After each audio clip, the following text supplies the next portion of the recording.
وفاء صدور فاض وعطر كل لسان.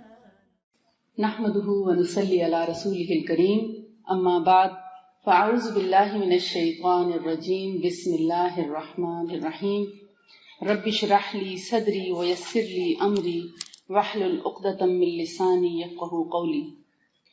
آج ہماری گفتگو کا موضوع ہے مثالی عورت اور طب نبوی صلی اللہ علیہ وآلہ وسلم.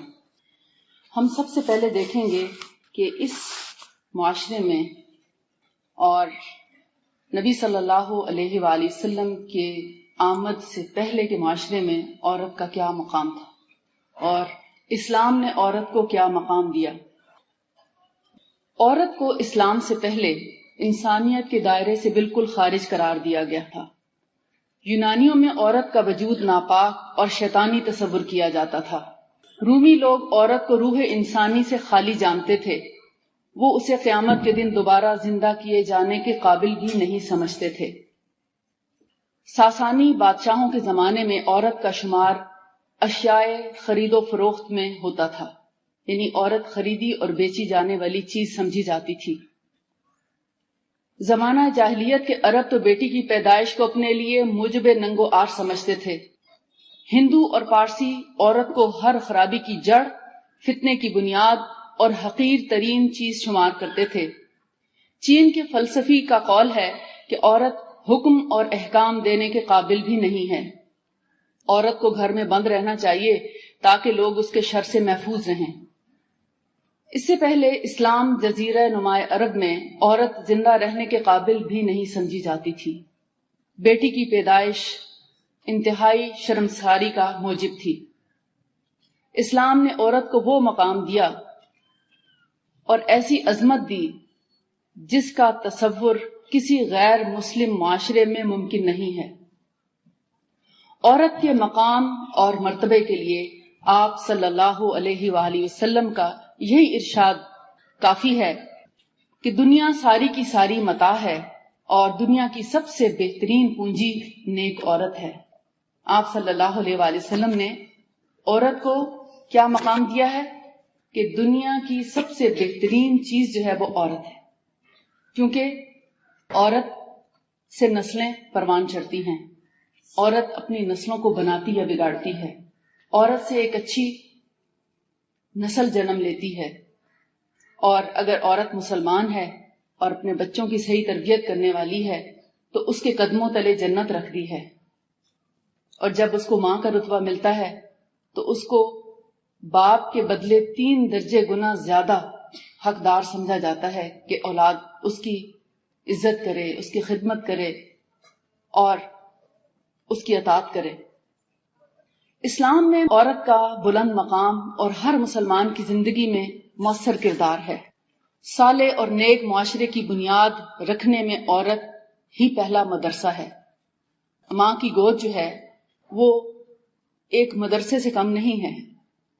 سب سے پہلی جو تعلیم ہے وہ ماں ہی اپنی اولاد کو دیتی ہے. پھر ہر معاشرے اور سوسائٹی کی کچھ ضروریات ہوتی ہیں اور بہت سی ضروریات ایسی ہیں جو صرف عورت ہی پورا کر سکتی ہے، مرد نہیں کر سکتے. جیسے اولاد عورت ہی جنم دیتی ہے، بچے کو دودھ عورت ہی پلاتی ہے اور بچے کے ہر کام عورت ہی کرتی ہے. اس کے گندگی کو صاف کرنا، اس کو کھانا کھلانا، بچے کو کھانا بنا کے دینا، اس کی ہر ضرورت کا خیال رکھنا، اس کو پیار دینا، ہر لمحے اس کو سپورٹ کرنا، یہ ایک عورت ہی کر سکتی ہے. رسول اللہ صلی اللہ علیہ وآلہ وسلم نے فرمایا، تم سب اپنی اپنی رعایا کے بارے میں جواب دہ ہو. حاکم اپنی قوم کے محافظ ہیں، مرد اپنے خاندان کا محافظ ہے اور عورت اپنے شوہر کے گھر کی محافظ ہے اور ذمہ دار ہے. یہ بخاری اور مسلم کی روایت ہے. حافظ ابن حجر نے فرمایا، اس حدیث کا مطلب یہ ہے کہ عورت اپنے گھر، بچوں اور غلاموں یعنی نوکروں کی ذمہ دار ہے اور اپنے شوہر کو ان کے بارے میں نصیحت کرنے کی بھی ذمہ دار عورت ہے. گھر اور خاندان کا خیال، حفاظت اور تربیت ہر عورت پر فرض عین ہے۔ ایک مسلمان عورت جو ہے وہ نہ صرف یہ کہ اپنے بچوں کی، اپنے شوہر کے گھر کی یا بچوں کی تربیت کی ذمہ دار ہے، بلکہ اس کے اوپر کچھ اور ذمہ داریاں بھی عائد ہوتی ہیں، اور اگر یہ ذمہ داریاں ایک معاشرے کے اندر کچھ عورتیں پوری کر دیں تو باقی معاشرے کی ذمہ داری ادا ہو جاتی ہے، جسے فرض کفایہ کہا جاتا ہے۔ اور یہ جو فرض کفایہ ہے، مثال کے طور پر جیسے ہم اپنی اولاد کی اچھی تعلیم اور تربیت کریں، اگر کچھ عورتیں یہ قابلیت رکھتی ہیں کہ وہ اپنے گھر سے وقت بچا کر دوسروں کے بچوں کو یا دوسری خواتین کو نیکی کی تعلیم دے سکیں یا قرآن کی تعلیم دے سکیں یا سنت کی تعلیم دے سکیں، تو ان پر یہ فرض عائد ہوتا ہے کہ وہ دوسروں کو اس بارے میں آگاہ کریں، ان کو بھی ایجوکیٹ کریں، کیونکہ یہ تمام امت مسلمہ کا فرض ہے کہ وہ قرآن کو سیکھے، جانے اور اس کو پہچانے، اس کے مطلب کو سمجھے، تاکہ ہم اپنی زندگی کا مقصد جو کہ اللہ کی اطاعت اور فرما برداری ہے اس کو پورا کر سکیں۔ صحابیات میں اگر ہم دیکھیں، صحابیات کن کو کہا جاتا ہے؟ وہ خواتین، وہ عورتیں جو نبی صلی اللہ علیہ وآلہ وسلم کے دور میں مسلمان ہوئیں اور جنہوں نے آپ صلی اللہ علیہ وآلہ وسلم کا ہر مشکل اور اچھے وقت میں ساتھ دیا، مالی طور پر بھی، جانی طور پر بھی، اور ان سے علم حاصل کر کے اپنے گھروں کو بھی سنوارا اور پھر اپنے معاشرے کو بھی سنوارنے میں بہت بڑا کردار ادا کیا۔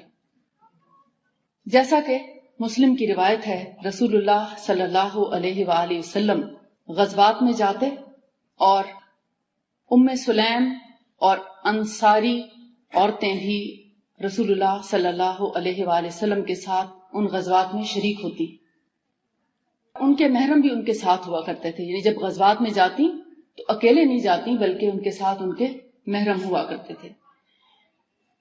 ام عطیہ نے فرمایا کہ میں نے رسول اللہ صلی اللہ علیہ وآلہ وسلم کے ساتھ 7 غزوات میں شرکت کی، میں ان کے سامان کی حفاظت کرتی، ان کے لیے کھانا پکاتی اور زخمیوں کی مرہم پٹی کرتی، بیماروں کا بھی خیال کرتی۔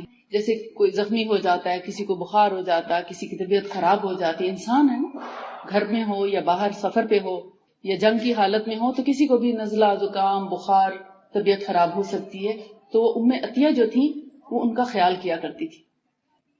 اس میں شک نہیں ہے کہ ان کا غزوات میں نکلنا اکیلے میں نہیں بلکہ ان کے شوہر یا محرم ان کے ساتھ ہوا کرتے تھے۔ صحابیات نے علم طب میں بھی بہت کام کیا ہے، جیسا کہ ہمیں بہت سی روایات سے پتہ چلتا ہے کہ حضرت عائشہ رضی اللہ تعالی عنہا اور حضرت ام سلمہ اور اسی طرح اور بہت سی صحابیات جو ہیں وہ رقیہ سے، دم سے بھی مریضوں کا علاج کرتی، اور وہ چیزیں جو رسول اللہ صلی اللہ علیہ وآلہ وسلم اپنے لیے یا اپنے گھر والوں کے لیے یا اپنے اصحاب کے لیے کسی نہ کسی بیماری میں تجویز کیا کرتے تھے، وہ چیزیں ان سے سیکھ کر، یعنی آپ صلی اللہ علیہ وآلہ وسلم سے سیکھ کر آپ دوسروں کا علاج کیا کرتی تھی۔ رسول اللہ صلی اللہ علیہ وآلہ وسلم کی ازواج میں سے عائشہ رضی اللہ تعالی عنہا، حضرت ام سلیم نے بہت زیادہ تعداد میں احادیث بھی روایت کی ہیں، اور صحابہ کرام ان سے فتویٰ لینے کے لیے آیا کرتے تھے، اور طب سے متعلق، یعنی طب سے مراد ہے بیماریوں اور ان کے علاج سے متعلق جو علم ہوتا تھا وہ ان سے سیکھنے آتے تھے۔ اس طرح ام دردہ بھی بہت سی بیماریوں کا علاج کیا کرتی تھی۔ حضرت عائشہ رسول اللہ صلی اللہ علیہ وآلہ وسلم پہ خود رقیہ کیا کرتی تھی، جو کہ انہوں نے رسول اللہ صلی اللہ علیہ وآلہ وسلم ہی سے سیکھا تھا۔ اور جب رسول اللہ صلی اللہ علیہ وآلہ وسلم بہت تکلیف میں ہوتے تو حضرت عائشہ ان کو رقیہ کرتی اور پھر رسول اللہ صلی اللہ علیہ وآلہ وسلم کے ہاتھوں پر پھونک مار کر دم کرتی اور آپ ہی کے ہاتھ کے ذریعے آپ کے جسم پر ہاتھ پھرواتی برکت کے طور پر، تو رسول اللہ صلی اللہ علیہ وآلہ وسلم کی طبیعت بحال ہو جاتی۔ اسی طرح اور صحابیات کے بارے میں بھی آتا ہے، جیسے حضرت عائشہ کے بارے میں آتا ہے کہ نبی کریم صلی اللہ علیہ وآلہ وسلم کی زوجہ محترمہ حضرت عائشہ رضی اللہ تعالی عنہا بیان کرتی ہیں کہ ان کے خاندان میں سے جب کوئی فوت ہو جاتا اور خاندان کے لوگ ان کے لیے جمع ہوتے اور ان کے گھر والے اور خاص لوگ جب رہ جاتے اور باقی عام لوگ گھروں کو واپس لوٹ جاتے، تو وہ اپنے خاندان والوں کے لیے تلبینہ بنایا کرتی تھی۔ رسول اللہ صلی اللہ علیہ وآلہ وسلم تلبینہ کی ہانڈی بنانے کا حکم دیتے تو پھر سرید بنا کر تلبینہ اس میں انڈیل دیا جاتا۔ حضرت عائشہ رضی اللہ تعالی عنہ فرماتی ہیں کہ وہ اپنے خاندان والوں کو اس کی دعوت دیتی کہ اس کو کھاؤ، کیونکہ میں نے رسول اللہ صلی اللہ علیہ وآلہ وسلم کو فرماتے ہوئے سنا ہے کہ تلبینہ مریض کے دل کو راحت دیتا ہے اور اس کے غم کو دور کر دیتا ہے۔ بخاری کی حدیث ہے، حدیث نمبر 5101، اور مسلم کی بھی حدیث ہے 2216۔ رسول اللہ صلی اللہ علیہ وآلہ وسلم خواتین کو سکھایا کرتے کہ وہ اپنے گھر والوں کے لیے، اپنے بچوں کے لیے بہترین چیزوں سے علاج کریں۔ بہترین چیزیں کون سی ہیں؟ ہم کن چیزوں سے علاج کر رہے ہیں؟ کیا وہ بہترین چیزیں ہیں؟ اگر آپ کا بچہ بیمار ہو جائے یا آپ خود بیمار ہو جائیں تو آپ اس کا علاج کیسے کرتے ہیں؟ ہاسپٹل لے جاتے ہیں، پھر ہاسپٹل میں ان کے ساتھ انہیں کس طریقے سے ٹریٹ کیا جاتا ہے، کن چیزوں سے علاج کیا جاتا ہے۔ اگرچہ طریقہ علاج جو جائز اور حلال ہے وہ کوئی بھی منع نہیں ہے، لیکن رسول اللہ صلی اللہ علیہ وآلہ وسلم نے ہمیں کیا ہدایت فرمائی ہے کہ بہترین چیز سے علاج کرو۔ بہترین چیز کون سی ہو سکتی ہے؟ وہی چیز بہترین ہو سکتی ہے جس کا حکم اللہ تعالیٰ نے دیا ہو اور رسول اللہ صلی اللہ علیہ وآلہ وسلم نے دیا ہو۔ جو چیز اللہ اور اس کا رسول دے، کیا اس سے بہترین چیز کوئی ہو سکتی ہے؟ آپ سب کو معلوم ہوگا کہ نبی صلی اللہ علیہ وآلہ وسلم جن بھی چیزوں سے علاج کرتے تھے اس کا علم کہاں سے آتا تھا؟ اللہ رب العالمین سے، وحی کے ذریعے۔ تو رسول اللہ صلی اللہ علیہ وآلہ وسلم کے علاج کا جو مرکز ہے، جو منبع ہے، وہ اللہ رب العزت کی ذات ہے، اور جو علم اللہ سبحانہ و تعالی سے آ رہا ہے، کیا اس سے اچھا کوئی علاج ہو سکتا ہے؟ ہم مسلمان ہیں، آج ہماری کتنی مسلمان بہنیں یہاں پر موجود ہیں۔ ہم اپنے آپ میں دیکھیں کہ جب میں بیمار ہوتی ہوں، جب میرا بچہ بیمار ہوتا ہے، تو میں اپنی بیماری کے لیے یا اپنے بچے کی بیماری کے لیے کون سا علاج پسند کرتی ہوں؟ اس کو کیسے شفا دینا چاہتی ہوں؟ اللہ اور اس کے رسول صلی اللہ علیہ وآلہ وسلم کے بتائے ہوئے طریقہ علاج کے مطابق، یا ڈاکٹروں کے تجربات اور تحقیقات پر مبنی علم کے مطابق جو آج طریقہ علاج جاری و ساری ہے؟ آپ سب چشمدید گواہ ہیں کہ جو لوگ ان دواؤں پہ آ جاتے ہیں ان کے لیے واپسی مشکل ہوتی ہے۔ وہ دوائیں ان کو زندگی بھر کے لیے لگا دی جاتی ہیں، پھر ان سے چھٹکارا ممکن نہیں ہوتا، کیونکہ ان کے اندر جو کیمیکلز ہوتے ہیں وہ ایک خاص مقدار ہی میں جانے چاہیے۔ جب ان میں کمی بیشی ہوتی ہے تو مریض کی حالت خراب ہونے لگتی ہے۔ جب ہم اپنی مرضی سے دوا لیتے ہیں یا چھوڑ دیتے ہیں تو طبیعت بگڑنے لگتی ہے، کیونکہ کیمیکل سے بنی ہوئی چیزیں ہیں، نیچرل چیزوں سے بنی ہوئی دوائیں نہیں ہیں، کیمیکل بیسڈ میڈیسنز ہیں۔ لہذا بلڈ پریشر ہو، شوگر، کولیسٹرول، آرتھرائٹس، کوئی بھی ایسی بیماری، تو وہ آپ سے کہیں گے کہ یہ اب آپ کو زندگی بھر کے لیے کھانی ہے، اب آپ یہ دوا چھوڑ نہیں سکتے، اگر آپ چھوڑیں گے تو آپ کو بہت زیادہ نقصان پہنچے گا۔ علاج وہ ہے کہ انسان علاج کرے اور شفا یاب ہو جائے، پھر وہ دوا کا محتاج نہ رہے۔ علاج مختلف قسموں کے ہیں، نبی صلی اللہ علیہ وآلہ وسلم نے بھی مختلف قسم کے علاج تجویز کیے ہیں۔ مثال کے طور پر آپ صلی اللہ علیہ وآلہ وسلم نے اپنے سامنے سرجری بھی کرائی، آپریشن کرایا، جیسے کسی صحابی کے پیٹ میں پھوڑا نکل آیا تھا تو آپ نے حضرت علی کے ذریعے اس کو کٹوا کے، اس کو صاف کرا کے، اس کی مرہم پٹی کرائی، اس کی سرجری کرائی۔ اسی طرح آشوب چشم آپ سب جانتے ہیں کہ آنکھیں سرخ ہو کے خراب ہو جاتی ہیں، ان میں پیپ پڑ جاتی ہے، ان میں خارش اور جلن ہوتی ہے اور درد ہوتا ہے، پانی رستا ہے۔ تو ایسے میں آپ صلی اللہ علیہ وآلہ وسلم نے گرم چیز کھانے سے منع فرمایا، خاص طور پر جو میٹھی بھی ہو، جیسے کھجور ہے، کھجور، انجیر، چینی اور چینی سے بنی ہوئی چیزیں، جیسے ہم لوگ چائے کے بہت زیادہ عادی ہوتے ہیں تو ہر چائے میں چینی بھی ضرور ڈالتے ہیں، جو کہ پھر ہمارے آہستہ آہستہ جگر میں جا کر خرابیاں پیدا کرنا شروع کر دیتے ہیں، جگر بڑھنے لگتا ہے یا جگر میں چربی پیدا ہو جاتی ہے یا جگر کی بیماریاں شروع ہو جاتی ہیں۔ اس کے علاوہ جسم کے اندر شوگر بڑھ جاتی ہے، پھر بیماریوں کا ایک تانتا بند جاتا ہے۔ پرخوری، زیادہ کھانا خود سے ایک بیماری کو دعوت دینے والی چیز ہے۔ رسول اللہ صلی اللہ علیہ وآلہ وسلم کی سنت یہ ہے کہ کم کھانا جو ہے انسان کو صحت یاب کرتا ہے۔ زیادہ کھانے کی چیز جو ہے یا بار بار کھانا، یعنی ایک دفعہ اگر آپ نے کھانا کھایا پھر تھوڑی دیر بعد کچھ اور کھا لینا، یا ایک ہی وقت میں بہت زیادہ چیزیں کھا لینا، یہ سب کی سب بیماری کی طرف لے جانے والی چیزیں ہیں۔ اگر آج ہم ان سنتوں کو اپنا لیں جو رسول اللہ صلی اللہ علیہ وآلہ وسلم جن پر خود عمل پیرا تھے اور صحابہ کرام بھی عمل پیرا تھے، تو ہمیں بھی دواؤں کی ضرورت کم پڑے گی انشاءاللہ۔ اور اگر ہم کچھ دواؤں پر ہیں بھی تو آہستہ آہستہ ہم ان سے بے نیاز ہو سکیں گے، پاسبل ہے۔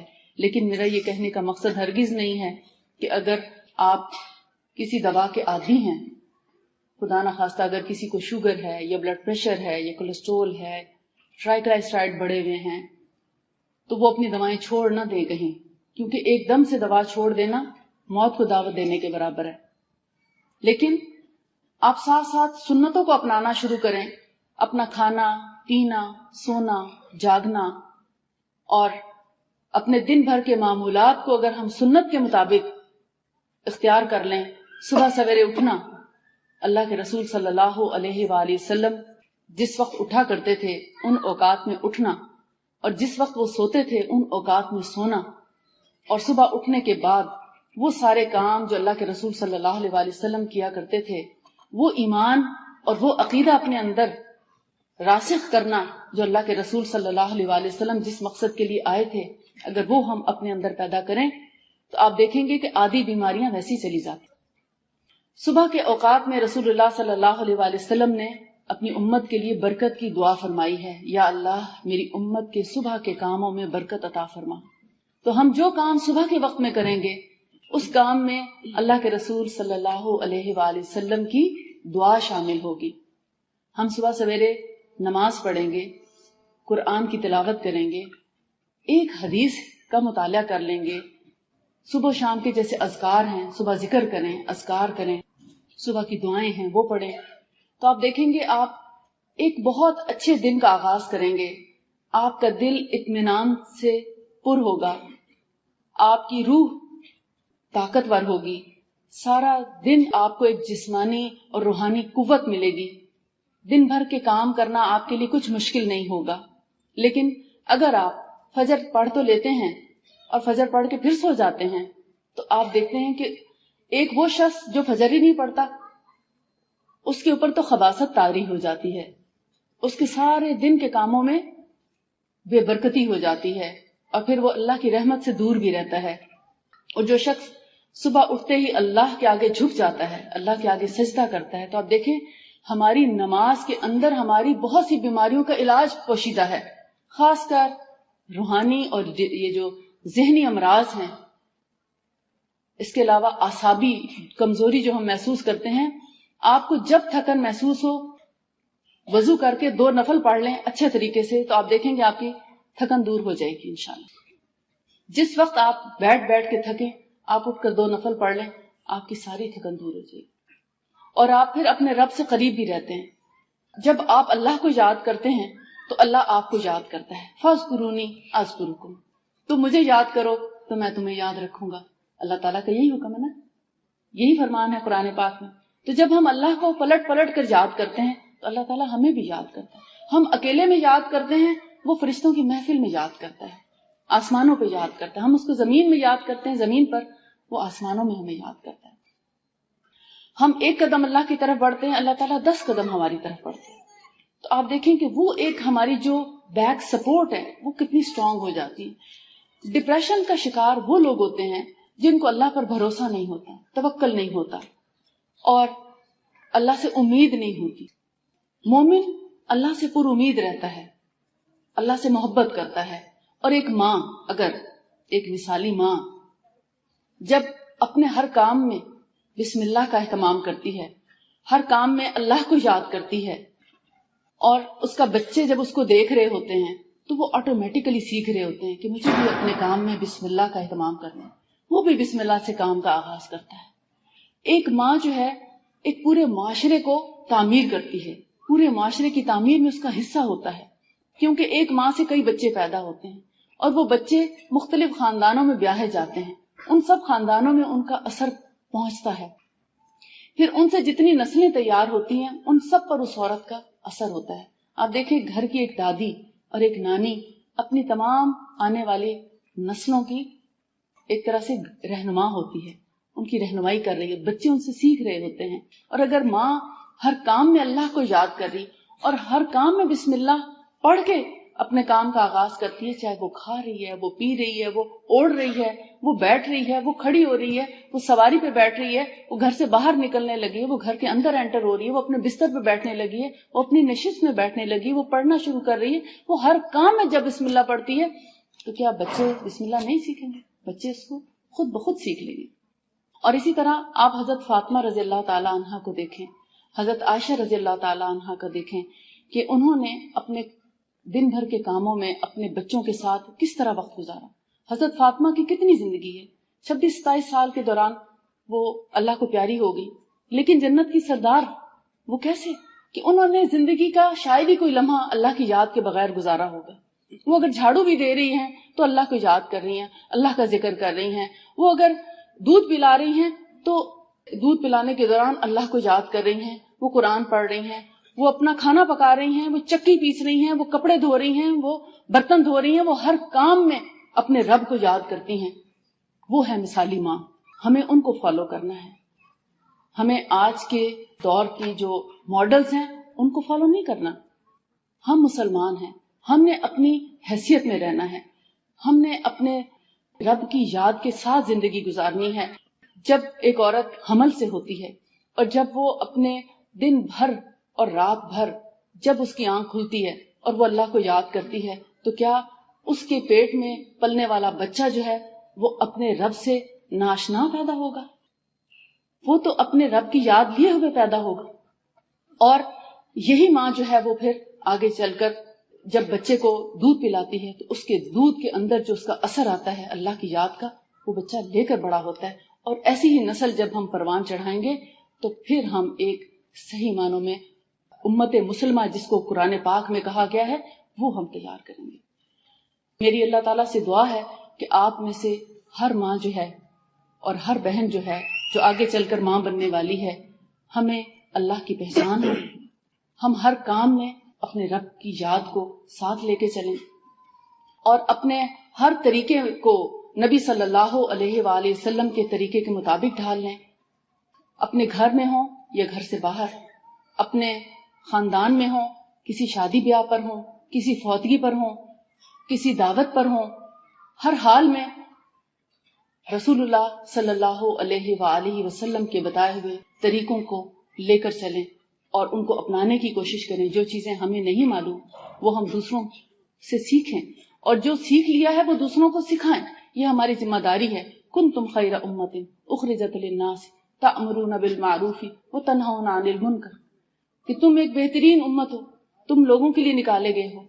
تم میں سے ضرور کچھ لوگ ایسے ہونے چاہیے جو نیکی کا حکم دیں اور برائی سے روکیں. اور ہر ماں کی یہ ذمہ داری ہے کہ وہ اپنے بچوں کو نیکی کی تربیت دے اور ایسے اسکولوں میں پڑھائیں جہاں ان کی دنیاوی تعلیم کے ساتھ ساتھ دینی تعلیم بھی ہو. کیونکہ آج کی نسلیں اگر ہم نے ایسے لوگوں کے سپرد کر دیں جو ان کو دین کی تعلیم سے دور کر دیں تو ہم نے اس سے بڑا نقصان نہ پایا. بہت بڑا نقصان ہے ہمارا. یہ ہمارے بچے ہمارے قیمتی سرمایہ ہیں. ہمیں ان کی حفاظت کرنی ہے، ان کی جان کی، ان کی عزت کی، ان کی آبرو کی، ان کے اخلاق کی، ان کی تربیت ہمارا فرض ہے. اگر یہ بگڑ گئے ہماری اس دنیا میں بھی عزت خراب ہوگی اور آخرت میں بھی ہم بہت بڑے نقصان سے دوچار ہوں گے. اللہ نہ کرے. اللہ تعالی ہمیں سے محفوظ رکھے اور ہمیں خود کو بھی اور ہمیں اپنی اولادوں کو ان کی صحیح تربیت کرنے کی توفیق عطا فرمائے. اور آپ دیکھیں کہ ایک ماں اگر اپنے بچے کو دیکھتی ہے کہ بچے کو بخار ہو گیا، مثال کے طور پر، آپ دیکھیں کہ اس ماں کو پھر ہوش نہیں رہتا، وہ کھانا پکانا نہیں چاہتی، وہ ایک پریشانی کا شکار ہو جاتی ہے. اس کے لیے ایک اس کا بچہ ہی سب کچھ ہوتا ہے. اس وقت تو ہمیں بچوں سے بہت پیار ہوتا ہے. ہم سمجھتے ہیں کہ میرا بچہ اگر بچ گیا بیماری سے تو میں ایسے اور ایسے کروں گی. ہم کئی دفعہ منتیں مان رہے ہوتے ہیں، کبھی ہم نفل مان لیتے ہیں، کبھی کچھ اور مان لیتے ہیں، روزے مان لیتے ہیں. لیکن جب یہی بچہ پروان چڑھتا ہے تو پھر ہم ان کے اخلاق اور کردار کی پرواہ نہیں کرتے، ان کی تعلیم کا خیال نہیں کرتے کہ ہم ان کو کیسی ایجوکیشن دے رہے ہیں. اور اگر ہم ان کو کسی بھی اسکول میں بھیج رہے ہیں یا کسی بھی جگہ وہ پڑھ رہے ہیں تو گھر میں وہ قرآن کی کتنی تعلیم حاصل کر رہے ہیں، قرآن کو کتنا پڑھ رہے ہیں، کیا اس کا اہتمام ہو رہا ہے، کیا ہم اپنے اولادوں کو قرآن کی صحیح پہچان دے رہے ہیں، اس کی سمجھ بوجھ دے رہے ہیں. یہ ہمارا فرض ہے. تو زندگی صرف علم سے نہیں عمل سے بنتی ہے اور اسی عمل کی بنیاد پر ہماری یہ زندگی بھی کامیاب ہوتی ہے اور آخرت کے لیے بھی ہم نے اسی زندگی سے ہی سرمایہ اکٹھا کر کے لے کے جانا ہے. جنت بھی اسی زندگی میں کمانی ہے. اب دیکھیں ایک عام شخص، ایک جانور بھی پانی پیتا ہے، ایک کافر بھی پانی پیتا ہے، ایک مسلمان بھی پانی پیتا ہے. ان سب میں اور مسلمان میں کیا فرق ہے؟ مسلمان جب پانی پیے گا وہ بسم اللہ پڑھ کے پیے گا. پہلے پانی کو دیکھے گا کہ پانی پاک ہے، پاکیزہ ہے، صاف ہے، جس برتن میں ہے وہ صاف ہے. پھر اس کو دائیں ہاتھ سے اٹھائے گا، پھر اس کو بسم اللہ پڑھ کے پیے گا، پھر اس کو کوشش کرے گا کہ میں بیٹھ کے پیوں. تو یہ جو اہتمام ہے یہ ہماری سنتیں ہیں اور یہ جو سنتیں ہیں یہ ہمارے پورے دن میں اللہ اور اس کے رسول کی یاد دیے رکھتی ہیں. اب دیکھیں لوگوں نے سنتوں کا جب احاطہ کیا کہ ہم نے ایک دن میں ہم تقریباً کتنی سنتوں پر عمل پیرا ہو سکتے ہیں، تو ہم کم از کم ایک دن میں 1000 سنت کو فالو کر سکتے ہیں. 1000 سنت اگر ہر دن میں ہم عمل کر لیں 1000 سنت پر تو سوچیں نا 1000 نیکیاں تو ہیں. اور پھر ہمارے ہر دن میں اگر 1000 سنتیں پوری ہو جائیں تو ہماری زندگی میں کچھ تو فائدہ ہو جائے گا. پھر ہم علاج کے اندر سنت کو کیسے فالو کر سکتے ہیں ہم خواتین؟ اب دیکھیں ہمارے گھر میں ہر چیز پڑی ہوتی ہے. شہد ہمارے گھر میں ہے، سرکہ ہمارے گھر میں ہوتا ہے. ابھی تو سرکے میں بھی بہت سی جو ہے، ہم تو سفید سرکہ استعمال کرنے لگے جو آنتوں کو بھی کاٹ دیتا ہے، گلے کی جھلیوں کو بھی کاٹ دیتا ہے، دانت بھی خراب کر دیتا ہے. اصل بات یہ ہوگی کہ ہم نے چونکہ ان چیزوں کو چھوڑ دیا تو ہمیں ان کی پہچان بھی ختم ہو گئی کہ یہ چیزیں ہمارے لیے کون سی چیز خالص ہے، کیا اس کی خصوصیت ہونی چاہیے، کون سی چیز ہمارے لیے فائدے مند ہے. اب ہمیں نہیں پتا کہ خالص سرکہ کیا ہوتا ہے اور سفید سرکہ جو سنتھیٹک سرکہ وہ کیا ہے. اس کا فرق بھی ابھی اکثر لوگوں کو نہیں پتا ہوگا. ایک سرکہ وہ ہے جو آپ کو صحت دیتا ہے، اس سے آپ کا بلڈ پریشر، اس سے کولیسٹرول، اس سے ٹرائیگلیسرائڈ، اس سے یورک ایسڈ، اس سے فالتو چربی، یہ ہاضمہ اس سے بہتر ہوتا ہے. حمل کی الٹی متلی نوزیا وہ بھی ٹھیک ہوتا ہے.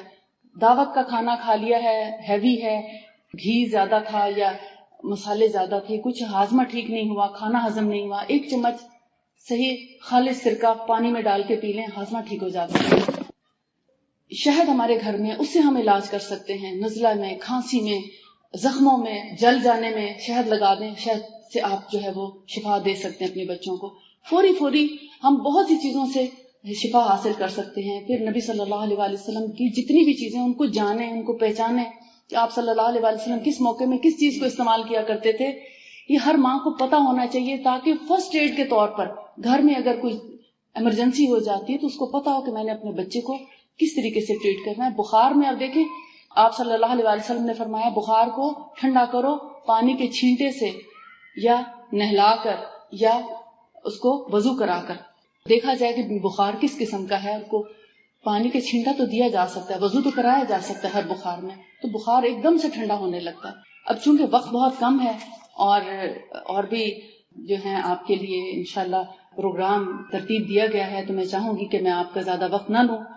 اسی پر بات ختم کرتی ہوں کہ اللہ تعالیٰ ہم سب خواتین کو، اس میں ہماری بچیاں بھی ہیں، اس میں ہماری بہنیں بھی ہیں، مائیں بھی ہیں، ہم سب کو رسول اللہ صلی اللہ علیہ وآلہ وسلم کا سچا پیروکار بنائے اور قرآن اور حدیث سے صحیح معنوں میں رہنمائی اور ہدایت لینے کی توفیق عطا فرمائے. وما علینا الا البلاغ وآخر دعوانا ان الحمد للہ رب العالمین. سبحانک اللہم وبحمدک اشہد ان لا الہ الا انت استغفرک واتوب الیک. السلام علیکم ورحمۃ اللہ وبرکاتہ.